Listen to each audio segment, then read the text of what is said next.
Tonight, something extraordinary and dangerous has just unfolded in the deep architecture of the Western Alliance. The United States didn't just object to a perceived security lapse in London. It didn't just issue a diplomatic warning behind closed doors. Washington turned its digital weapons directly toward its oldest, closest strategic partner. And the fallout from that action has exposed a brutal, undeniable reality for the United Kingdom. London is no longer a co-equal power in the digital age. It is, by cold, hard consequence, an information client state. The White House, they didn't hesitate. They fired back at perceived British strategic negligence with a message so sharp, so unmistakably clear, that it's now echoing across every financial district and every intelligence briefing room watching this crisis unfold. This isn't routine friction. This isn't a post-Brexit trade spat over customs forms.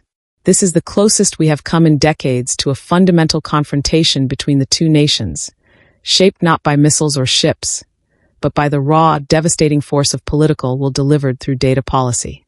And it all started with a suspension that London never truly believed Washington would dare to enact. Tonight, we begin with a moment that feels like a page turning in real time. A moment when geopolitics becomes something far more immediate than maps, more than strategy, more than quiet intelligence briefings behind closed doors. This is a moment when treaties harden into ultimatums, when strategic partnerships lean dangerously toward digital abandonment, and when that abandonment threatens to become something neither Washington nor Whitehall can control once it starts to unravel. The treaty at the center of this geopolitical earthquake is the Digital Security and Oversight Treaty, the DSOT. For years, the DSOT was the invisible handshake of the modern special relationship. It was the backbone governing shared data access, ensuring critical infrastructure security, and establishing the foundational rules for AI governance between the two capitals. It was the agreement that allowed trillions of pounds and dollars to flow seamlessly across the Atlantic, secured by the mutual trust that both parties were maintaining absolute sovereign control over the integrity of that shared digital domain. But that trust, we now know, was a dangerous illusion. On Monday evening, the U.S. Department of Justice, the DOJ, moved. They didn't request a meeting. They didn't propose arbitration. They formally invoked Article 5 of the DSOT. That technical clause, often buried in footnotes, is the nuclear trigger of the data world. Its activation cited, quote, irreconcilable divergences in sovereign data protection policy, and it triggered an immediate, devastating 60-day freeze on all non-intelligence data flows between the two nations. Let that sink in for a moment. All non-intelligence data flows. This is not a symbolic gesture. This is a technical shutdown of the gears of the Anglo-American economic engine. The DOJ didn't just target a sector. They targeted the foundational plumbing of the UK economy that relies on US processing power. The immediate paralysis now spreading through the London financial sector is direct evidence of this action's severity. What is the cost of this immediate breakdown? The numbers are coming in, and they paint a picture of sudden, terrifying vulnerability. Analysts at Chatham House have spent the last 48 hours scrambling to calculate the immediate financial exposure. They estimate that the annual value of UK-US financial services data traffic now exposed to severe regulatory uncertainty is staggering. £38.4 billion. That figure doesn't even account for the long-term capital flight. It represents the immediate flow of commerce and transactions that are suddenly paralyzed, held hostage by regulatory limbo. The market responded with immediate, brutal clarity. On Tuesday morning, UK tech stocks hemorrhaged. A 3.1% sell-off hit the FTSE tech sector, a direct consequence of investors realizing that London's digital sovereignty was, in reality, leased, and that lease had just been cancelled without warning. The message sent by that market panic is simple. London's digital economy is built on American technological goodwill, and when that goodwill vanishes, the market value of the UK's innovation sector evaporates with it. But this confrontation isn't about data processing procedures alone. It is fundamentally about who controls strategic innovation, and crucially, who controls the keys to the future. We now know the exact, precise trigger. This wasn't a general philosophical disagreement over GDPR implementation. This was a targeted strike based on a single, specific perceived failure of British national security oversight. U.S. National Security Advisor Jake Sullivan, according to sources inside the Situation Room, reportedly told his UK counterpart in a tense video conference that the suspension was specifically and solely triggered by the UK's recent approval of a devastating acquisition. That acquisition, the sale of a critical northern UK quantum computing cluster to a Shanghai-based entity known as Phoenix Holdings. This is where the story hardens from economic distress into high-stakes espionage drama. Washington views Phoenix Holdings not as a benign private equity firm, but as a direct vector for state-sponsored intellectual property transfer and strategic data access. By allowing a Chinese-linked entity to gain control of critical quantum infrastructure, the next generation of computing power, Washington believes London displayed a level of strategic naivete that moved beyond mere policy error and into existential security risk. The US sees the UK government, distracted by internal politics and desperate for foreign capital, selling off the family jewels for short-term gain. And the message they delivered was chilling. If you cannot maintain the sanctity of your own sovereign perimeter, we will maintain it for you by cutting you off. This single acquisition, this one fatal error regarding Phoenix Holdings, is now being quantified by Whitehall officials as the single most expensive technology policy mistake in British history. It wasn't just a breach of the DSOT spirit. Washington is arguing it actively compromised the shared data integrity the treaty was meant to protect. They have identified the precise, external third-party threat that they believe compromises UK security integrity, and they have used that threat to justify the absolute digital shutdown of their oldest ally. The diplomatic degradation has been swift and unforgiving. Secretary of State Antony Blinken, speaking on background in Washington, confirmed the geopolitical penalty being applied to London. He stated flatly that London's inability to maintain a clear line on vetting foreign tech investment means they are now operating on what he called Tier 3 access protocols. Tier 3 access protocols. Think about the sheer, unforgiving brutality of that language. This is not the language of the special relationship. This is not the language of equal allies. Tier 3 is a designation previously reserved for non-NATO partners. It is the categorization Washington uses for strategic partners who are useful, but whose internal security hygiene cannot be trusted. Nations like certain Gulf states or specific South American allies. This is Washington formally, openly, and systemically downgrading the United Kingdom's security standing. The consequence is immediate procedural humiliation. Tier 3 means slower intelligence sharing. It means fewer automatic clearances. It means that British security officials, once welcome at the highest levels of US command, are now facing increased scrutiny, delays, and suspicion across the entire US national security apparatus. Their data access is throttled, their joint planning is slowed, and their credibility is systematically eroded. This move weaponizes bureaucracy. It is a diplomatic slap delivered not through a note of protest, but through a change in server access permissions. The message is painfully clear. The digital integrity of the UK is now considered structurally weaker than many nations that were, until recently, considered far less reliable partners.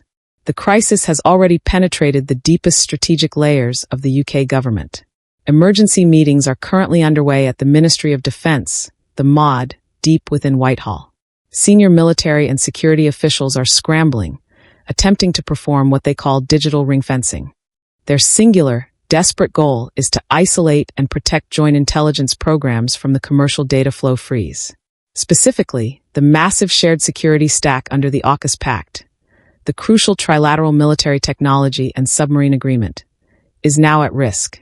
The irony here is devastating. The commercial failure, the suspension of the DSOT due to a failure in tech investment vetting, is now threatening to paralyze the highest level of military cooperation designed to counter the very power that the UK supposedly let slip into its quantum infrastructure.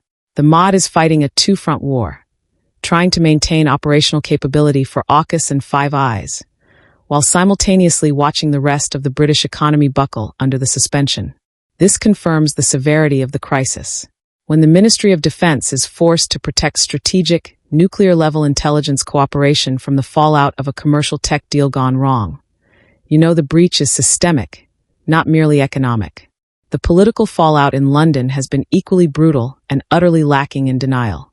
UK Digital Secretary Harriet Jones was forced to deliver an urgent, painful address to Parliament. She didn't attempt to spin the failure. She admitted the core structural deficiency that defines the modern UK economy. Secretary Jones confirmed that the failure centered not on American overreach, but on the UK's lack of true data processing sovereignty. The numbers she presented to Parliament were staggering, and they confirmed the brutal reality of London's dependency. 72% of all major British fintech platforms, the supposed jewel of London's post-Brexit global offering, rely solely on US-regulated cloud infrastructure. 72%. This is the confession of a structural weakness that makes London entirely dependent on Washington's technological goodwill. It is the admission that the United Kingdom is not a digital sovereign. It is an information client. Its most valuable economic sector, finance and technology, is housed, processed, and regulated under the jurisdiction of a foreign power. When Washington invoked Article 5, they weren't just closing a data pipeline. They were proving they had the literal ability to cripple the UK economy by flicking a single switch in Virginia. This dependency means that the UK government, regardless of political affiliation, cannot set truly independent data protection standards or foreign investment policies without immediate, existential risk to its core economic interests. The moment London attempted to exert sovereignty by permitting the Phoenix Holdings deal, perhaps in a misguided attempt to court non-Western investment, Washington demonstrated the absolute limits of that sovereignty. The historical special relationship is over. This suspension has killed it. In its place, we now have a new, colder reality, a relationship of compliance. London maintains preferential access only so long as it aligns its sovereign vetting process completely with the national security priorities of Washington, even to the detriment of its own short-term capital needs. We must look deeper at the implications of Tier 3 access and the quantum cluster sale. This is not simply about losing money. This is about losing the future. Quantum computing is not just faster. It is fundamentally disruptive to cryptography, intelligence, and defense technology, allowing a hostile state actor, which is how Washington views Shanghai-backed Phoenix Holdings, to control a UK cluster is seen in DC as potentially compromising the future security of NATO's entire encryption stack. Washington's message here is directed not just at London, but at every major Western ally grappling with strategic investment from Beijing. The US is signaling that its bilateral security arrangements are conditional on a zero-tolerance policy for critical infrastructure sales to strategic rivals. By punishing the UK, the ally supposedly closest to its core, Washington delivers the most powerful deterrent possible to Berlin, Paris, and Tokyo. The cost of strategic ambiguity is immediate digital isolation. The economic implications ripple far beyond the immediate £38.4 billion loss. The true cost lies in regulatory uncertainty and capital flight. If major global corporations cannot rely on stable data flow treaties between the US and the UK, they will immediately begin shifting operations and data processing centers to jurisdictions with greater perceived stability, meaning directly to the US or to strategically neutral nations. London's standing as the global hub for fintech and complex financial derivatives depends entirely on this data reliability. That reliability has now been catastrophically shattered for at least 60 days, and likely far longer.